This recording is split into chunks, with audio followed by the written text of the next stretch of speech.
Good morning. This is Jane with Scraptastic Yarns Podcast, and today is July the 17th, I think. 16th. No, it's the 16th. It's Tuesday. It's been a rough morning already. Billie, as you can see, the muumuu fit perfectly. I love it. It comes just above my ankle. And I was trying to decide whether I wanted it to be, mid-calf or not, because that's generally where I had a lot of my muumuus at. I think I'm going to leave it the way it is, because I have to wear those compression socks for the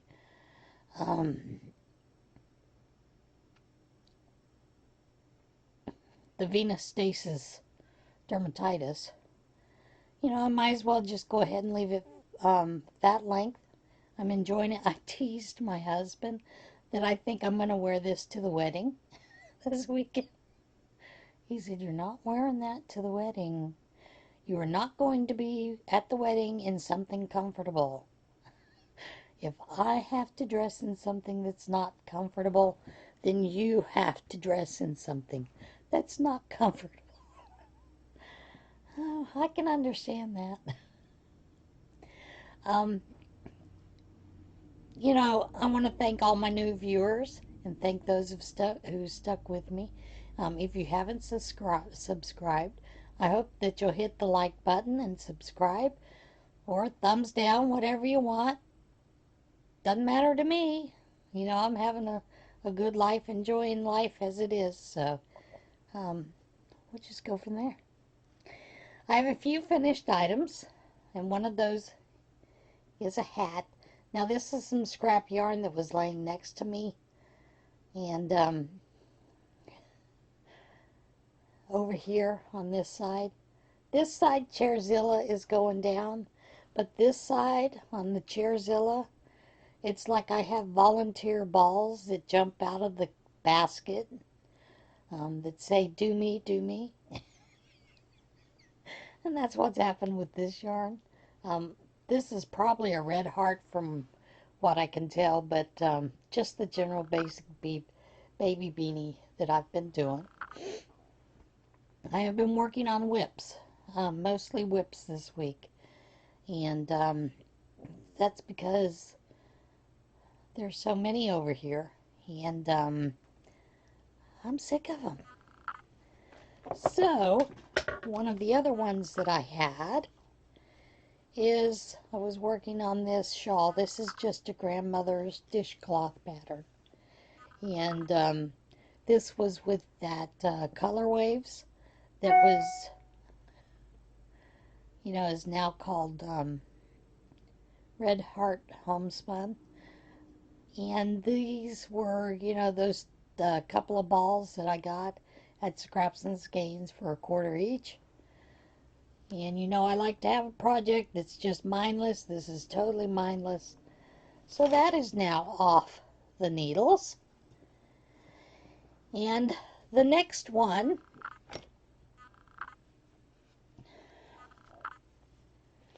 let me make sure I got that on the right side. Yep, this is the right side. This next one is a shawl that I had started probably about 2.5 years ago. And it has not been blocked yet. Neither one of them have been washed and blocked. But that pattern for that shawl there is on Knitting on the Net. It's the Shell Stitch and Eyelet shawl. And it's real easy. I'm pretty sure that the yarn that was called for it was probably a DK weight, but maybe not. It was a cameo by Crystal Palace Yarns, and I haven't looked it up to see what that was. But seeing as it's, 50 grams, 80% merino wool, 20% nylon, it's probably a DK or a sock weight. Having nylon, it's probably a sock weight. But a long time ago, I had a friend when I was first starting to knit. We had gone to a shop that was closing down, around State College area. And so she had a lot of her yarns really marked down quite a bit, and I had said I would like to work with some lace knit, yarns, but I'm scared. I've got this shawl that I want to do, and I think it's either DK or sock weight. And she said to me, you can do that. She said, if you don't want to work with that, work with worsted. And I thought, what? She goes, you can do any shawl pattern in worsted. It's just going to be bigger. Or you change the needle size. Oh. I was fairly new to knitting at that time. I have only been knitting for about 10 years now. But yeah, it was an eye-opener because I found that being fairly new to knitting at that time, that I was really scared to use the thinner weight yarns. Now it doesn't bother me. I'll do sock weight, lace weight, that kind of thing. But this one is one that I started probably 5 years ago. I've been sitting over here just languishing. So, yeah, it's finished now. And that one is done in deep violet. It's a Karen 1-pounder that I used for that. Now, you saw me ripping out, and I showed you yesterday. I just restarted the shawl. And the color is close, not quite. You know that meme where it says, no, it's not purple, it's eggplant or whatever. Well, this is deep orchid. So that's what's up with that. I am taking a bag full of scraps with me to work on hats, and then for a larger project, when we're done with whatever, I'm starting another Afghan. It's just going to be a scrap Afghan, so that I can get the scraps out of the way, because I have quite a few scraps. Have you seen the post lately? So I'm enjoying playing with all those scraps, putting them together, taking them apart, those kind of things to see what I wanted to do. I had planned on starting the study of planet Earth that the crochet crowd was doing. Haven't started it yet. And one of the reasons I haven't started it yet is my Jada and Stitches blanket. I have the sun. So far she's done trees, barns, and houses. So I need to catch up on that, and that's part of what I'm planning on doing when we're on the road, is to catch up getting those pieces done, so that when I get back I can get them onto the blanket itself. And it's a folk art blanket, and I think I'm really going to like it. If you have not seen Billie of the Crafty Floridian Sin City, you should go see it. I love her explanation, and there is something that I'm working on to add to mine, because there are some things that I think, because I like them, they should go in it. So I've already got one of those things already made. I'm not going to tell you what it is till I'm ready to put it on the blanket and show you on the blanket. But Billie is the person who made this. Wendy, Wisa, gifted it to me, and thank you. It is so comfortable. It has been a long time since I've had a muumuu, so I'm really appreciating it, and I'm loving it. And my husband keeps telling me, you can't wear that every day. I said, why not? It's not dirty yet. But yeah, it fits really well. It has a nice little pocket here on the side. And it has lots of room, just like I like it. So, bang up job, Billie. And I apologize for not letting you know sooner that it fit, and it fits well. Now, we're going to get back into the... No, we're not. I'm going to stop right there. It's what in tarnation? You're going to get part of this today and part of it tomorrow. I'm actually filming part of it on Monday. If you saw my shop update, you'll recognize I'm still in the same clothes. So, I figured I'd break it up since I've got the gazillion things to do between now and tomorrow morning. The first story is an exotic-looking orange bird turns out to be a seagull covered in curry. Yes, curry. A seagull covered in curry was rescued by Animal Hospital after people saw him on the side of the highway. It was unclear what was wrong with the feathery phoenix, and animal rescuers were not sure what to expect at first. This was one of the strangest casualty circumstances we've seen in a while, declared a Facebook post from Tiggy Winkle's Wildlife Hospital, where the bird was taken.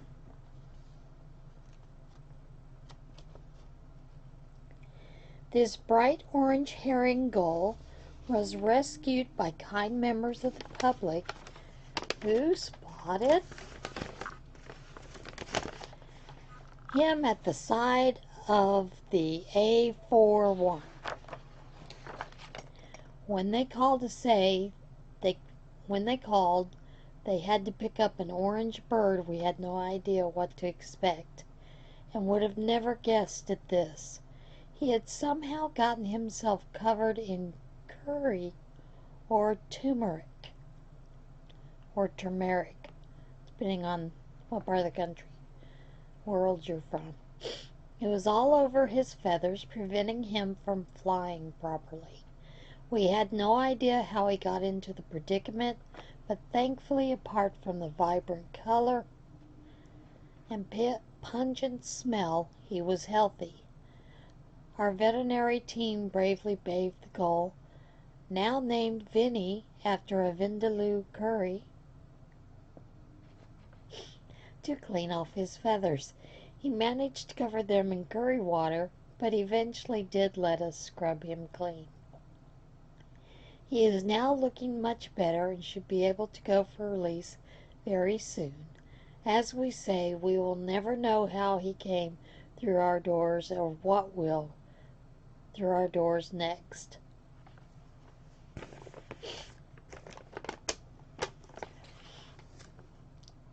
I don't know, this is just amazing that this bird was able to survive this. Here is the picture of the bird covered in curry. And this is the way he looked after they got him cleaned up.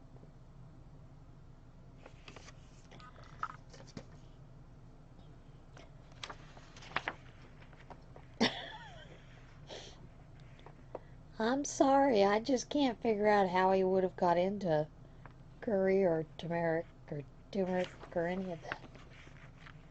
Hey, whatever. Now, do you remember that story I told you a while back about the llama running loose in Canada? Apparently, there are llamas running wild and free in Canada.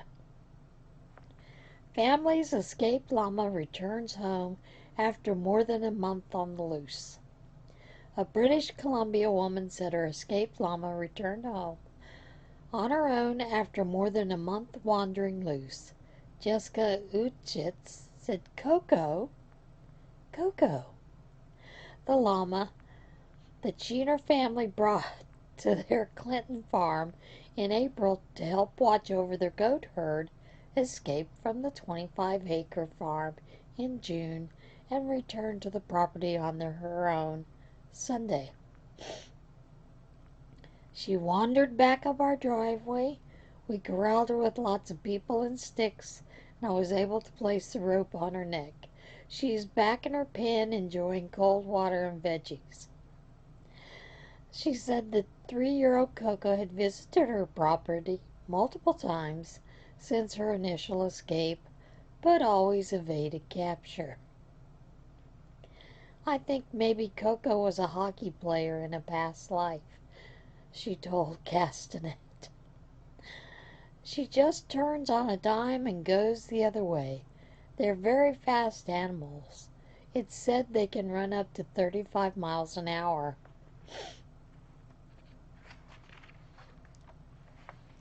Telling you Canadians, you need to keep an eye on your llamas. Missouri woman tracks down her stolen SUV, takes it back. Oh my. A Missouri woman whose car was stolen when she was picking up her daughter performed some detective work at her home of the stolen vehicle back and stole the vehicle back. Danielle Reno of Kansas City said she was only out of her Toyota 4Runner for a few short moments while picking her daughter up when someone jumped into the vehicle and sped off. Reno said she filed a police report but kept an eye on the purchases appearing on her credit card and debit cards, which had been in the wallet she left inside of the vehicle, as well as any activity on the phone that was inside the 4Runner. Reno said she visited a quick trip station where cards were used about 48 hours after the theft, and the clerk offered a helpful clue. The woman in the vehicle mentioned they were going to Applebee's. The amateur sleuth said she sat at a table in Applebee's until she saw 3 women walk in, one of whom was holding her wallet and keys. Reno posted a video to Facebook showing her sneaking out to the parking lot and stealing her car back while alerting authorities. Police soon arrived and the 3 women were arrested. Reno said the woman trashed the inside of her car, spilling beer and other unidentified substances on the surface.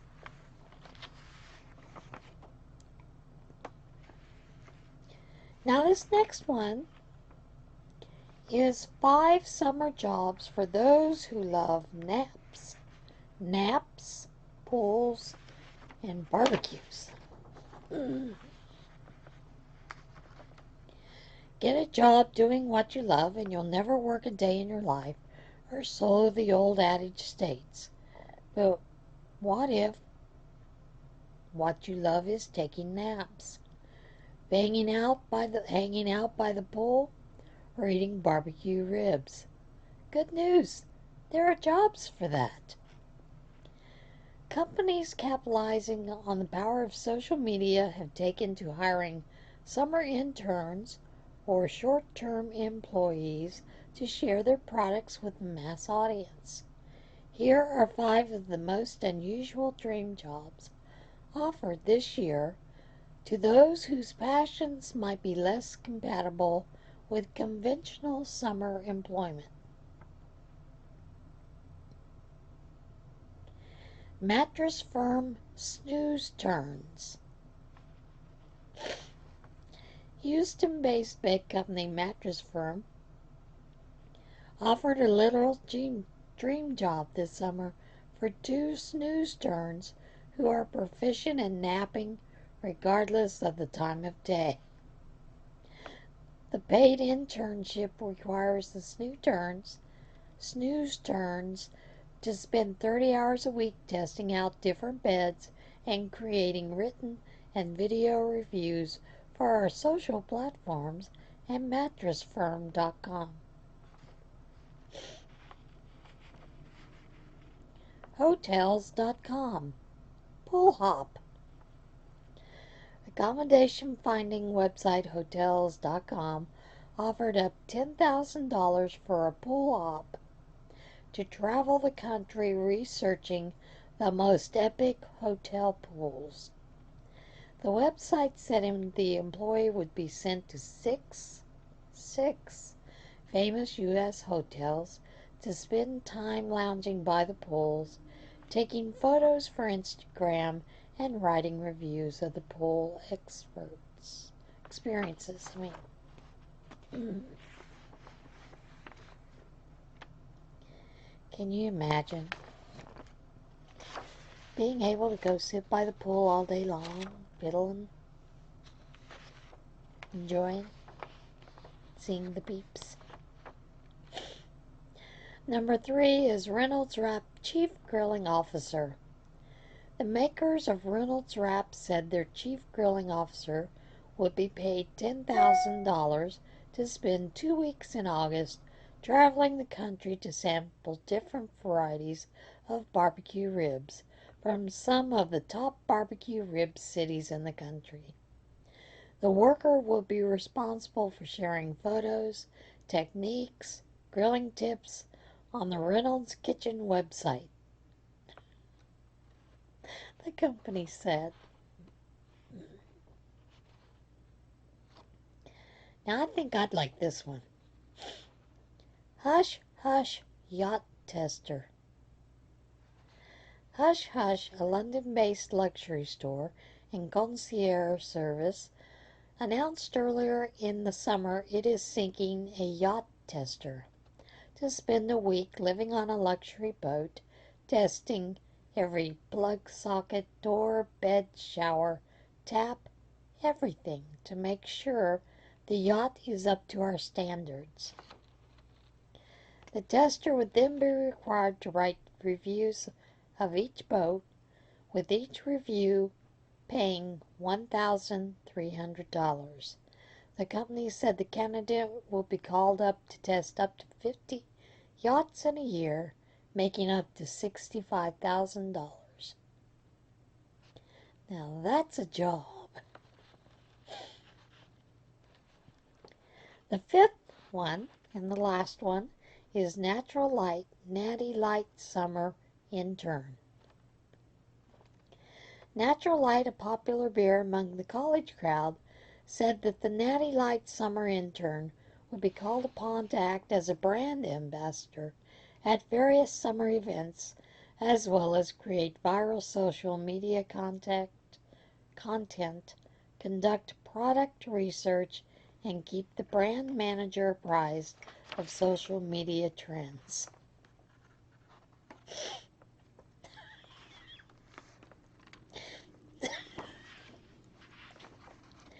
The intern's qualifications include meme creation skills, being outgoing but not annoying, and having exceptional social media savvy.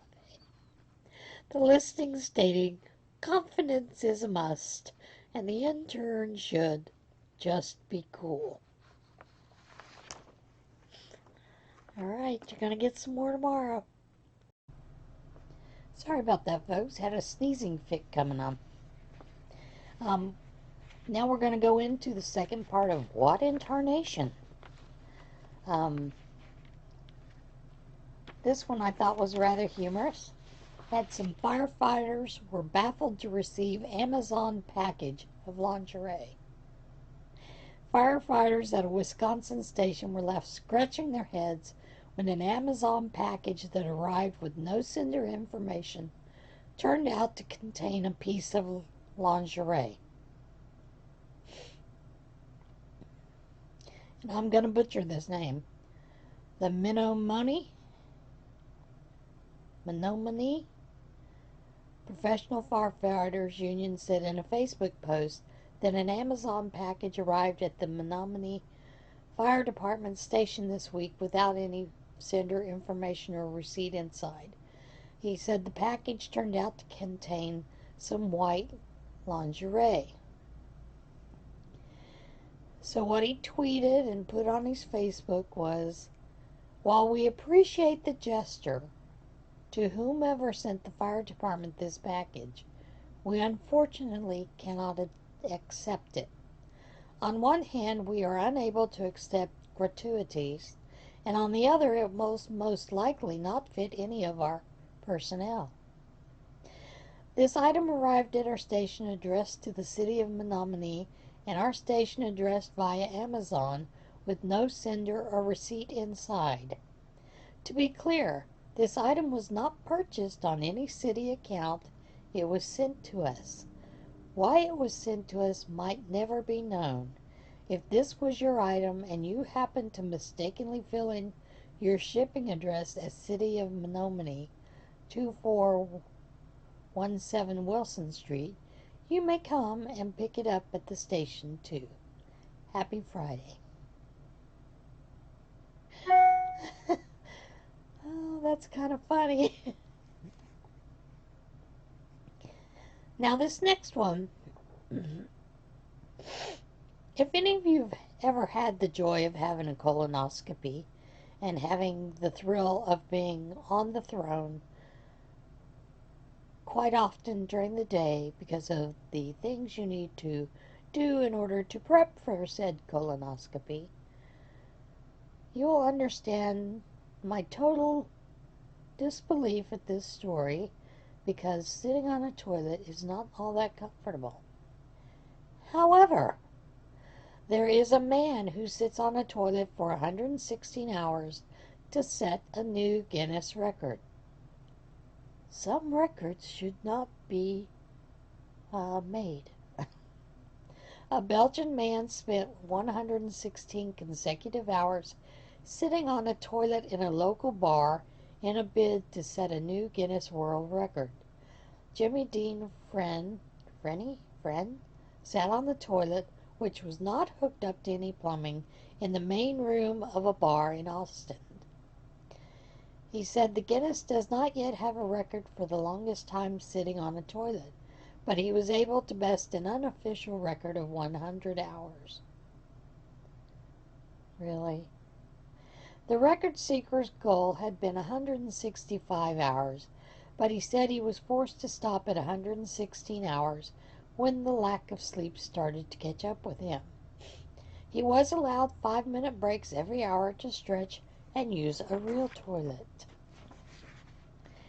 Evidence from the attempt is now being submitted to Guinness for official recognition.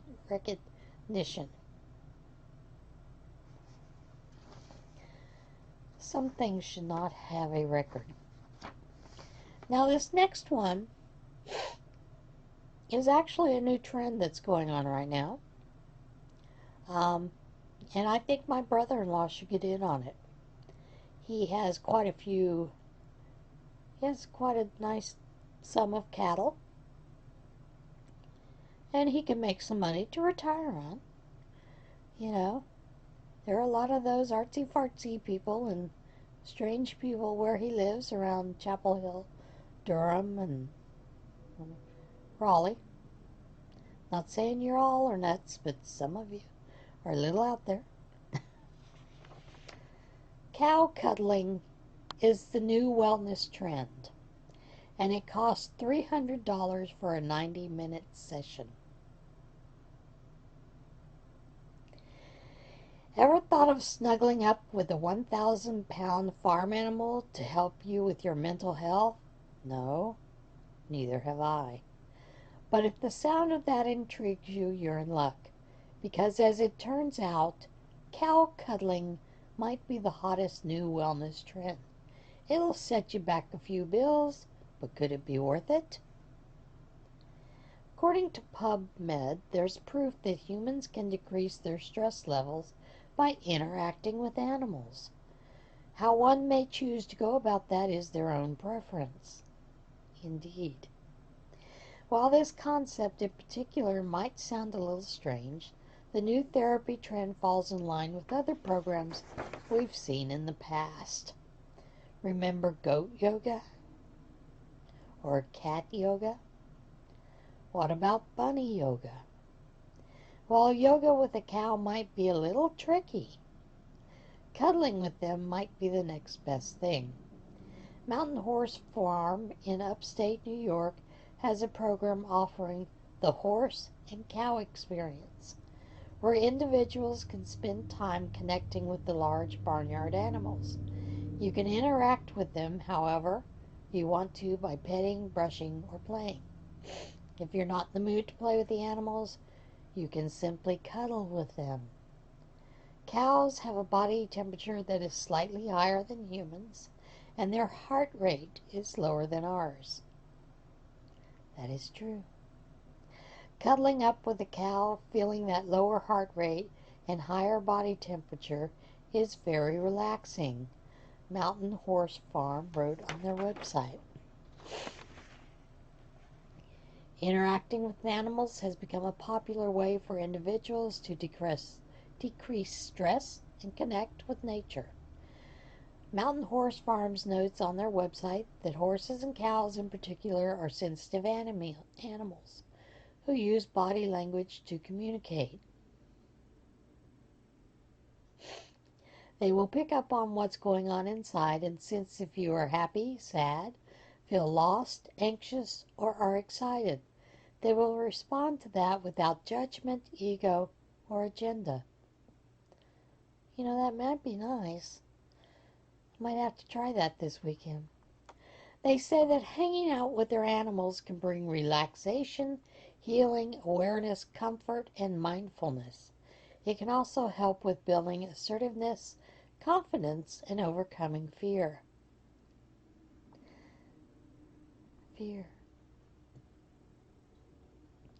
The horse and cow experience costs $300 for a 90-minute session.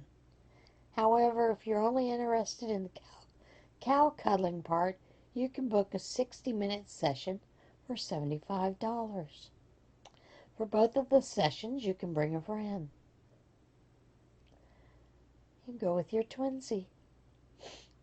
While this might sound like the ideal form of therapy for animal lovers, there is another side of it to consider. You think? Mario Becker, an animal behavior expert, spoke to Metro UK about this trend, how it can affect the cows. Cows are escape animals and not cuddly animals. To cuddle with people is not a natural need of the cows, he said. That is true. The facilitators of Mountain Horse Farm assure their animals are loved and well taken care of. We are passionate about letting them live a life as natural as possible, they wrote on their site. They want their horses and cows living in a herd where they can form strong bonds and friendships as they would do in the wild. I guess those bonds and friendships can come in all different shapes, sizes, and species. And that story comes from the Bull Vine.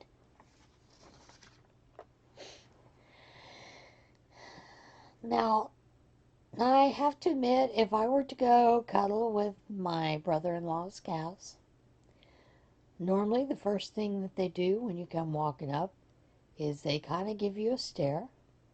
They don't know you well enough. They'll look at you. They may lick you. They may bellow at you. But generally when you reach out to pet them, that's what they do. They will move or they will walk away fast.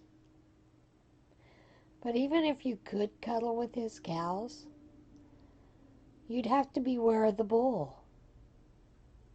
Because the bull doesn't like when you mess with his heifers, unless you're bringing corn. So that should be interesting, you know. I would like to see a video of that, because I just can't imagine cuddling with a cow. Just seems a little strange. Times are getting weird, folks. And that is it for today's podcast. I'm hoping to have a little small projects done for next week. I will see you again soon. I did do the shop update, and I do have a few more things. My husband told me, he said, you know, if we're coming back Monday or Sunday, you should be able to ship those Monday. So if any orders come in on Thursday or Friday, they would be shipped Monday. He said there's no sense to put the shop on vacation if you don't have to. And I kind of agree, you know. So I'm just putting that out there to warn everybody. We will do everything we can to get everything out um, by Wednesday afternoon for any orders that come in prior to that. So with that, everybody have a great week. Have a great weekend. And we'll see you again next week. So remember, you need to practice kindness. It goes a long way.